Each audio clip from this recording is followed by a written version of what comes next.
En el artículo 14, en el artículo primero de la Constitución Federal, encontramos 14 categorías antropológicas. Le hemos llamado 14 categorías antropológicas, aunque días atrás hemos concretado qué es antropológico, qué es salud o enfermedad, qué es espiritualidad, y me gustaría centrarme ahorita al tema de las preferencias sexuales. La perspectiva de género, hemos dicho, nos enfrenta a tres posiciones: una posición ideológica, una posición biológica y una posición jurídica. Y lógicamente, el artículo primero que ya referimos de la Constitución Federal, en la 14 categoría, en las 14 categorías nos enfrenta a una que nos hace pensar despacio y que nos hace y que nos obliga a pensar despacio, que son las preferencias sexuales. ¿Es la sexualidad una categoría para no discriminar? Sí. ¿Podemos discriminar en sexualidad? No. Es una categoría protegida por la Constitución Federal. La pregunta seria es si esa diferencia sexual, si esa diferencia de género debe entenderse como preferencia sexual. Yo tendría que jurídicamente hablar de no discriminar en preferencias sexuales.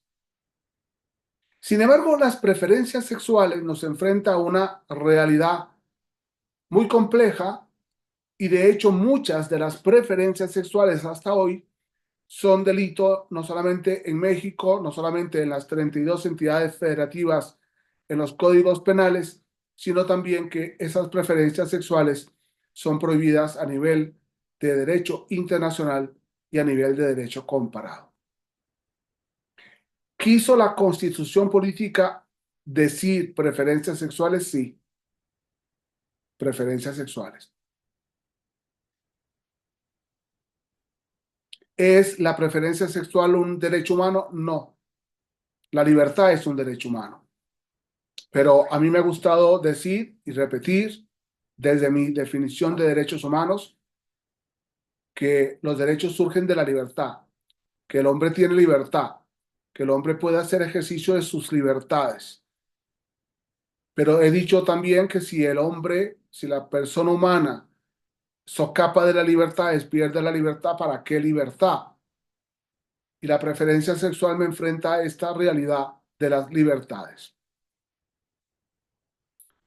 Lógicamente que las preferencias sexuales me llevan a las relaciones homosexuales entre las mujeres y a las relaciones sexuales entre los hombres. Me lleva a el lesbianismo y al homosexualismo. Me llega al concepto genérico de gays, y tenemos niñas relacionadas sexualmente, relacionadas de noviazgo y relacionadas ahora, por permitirlo la Suprema Corte de Justicia, en matrimonio homosexual o gay o lesbiano. Y además, por la Suprema Corte de Justicia de la Nación, esos matrimonios entre mujer y mujer, entre varón y varón, pueden adoptar hijos, sin importar si esos hijos son varones o si son mujeres. No ha hecho falta en México un legislador, no ha hecho falta en México 500 diputados en el Congreso, no ha hecho falta un Senado para que la Suprema Corte de Justicia, en razón de las preferencias sexuales, legisle, crea protocolos y manuales en preferencias sexuales. Y entonces las preferencias sexuales nos llevan a las relaciones homosexuales, nos lleva a las relaciones homosexuales masculinas y femeninas, nos lleva a el lesbianismo, al homosexualismo, y nos enfrenta luego a una serie de situaciones límite. La primera, que podemos dividir en dos, es eh, las personas intersexuales que nacen con el doble sexo y que por tanto los médicos a la hora de nacer un niño pueden de inmediato captar que hay ambos sexos y por tanto los papás, ya sea que el parto haya sido natural o haya sido hospitalario, tengan todos los conocimientos biológicos para ver qué hacemos en ese caso concreto.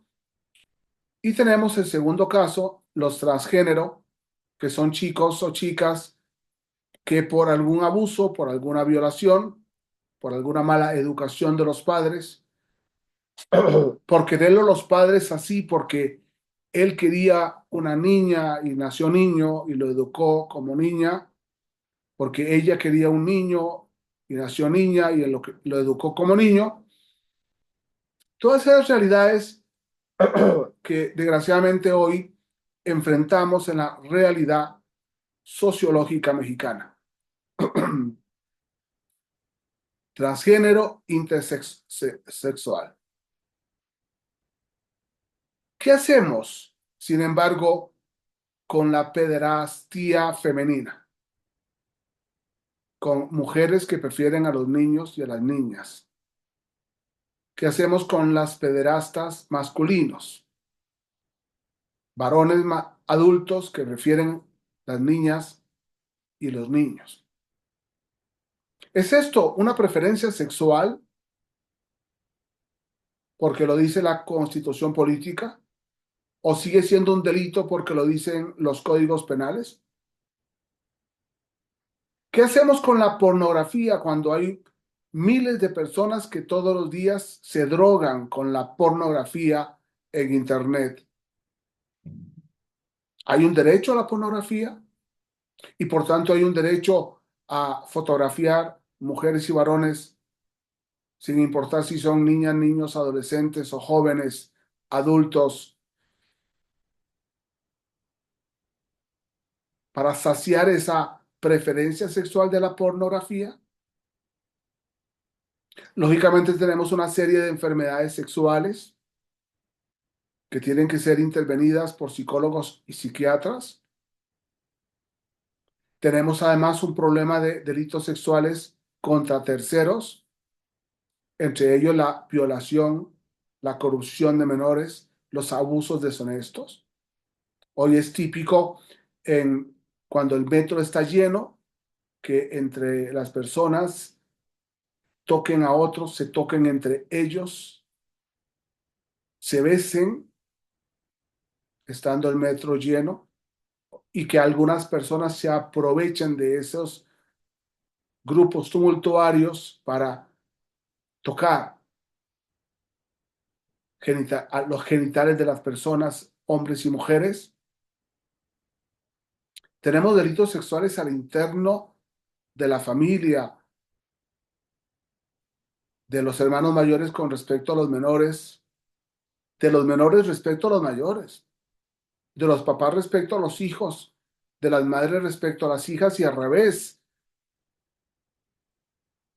de los abuelos y de los tíos, de los primos respecto a sus sobrinos.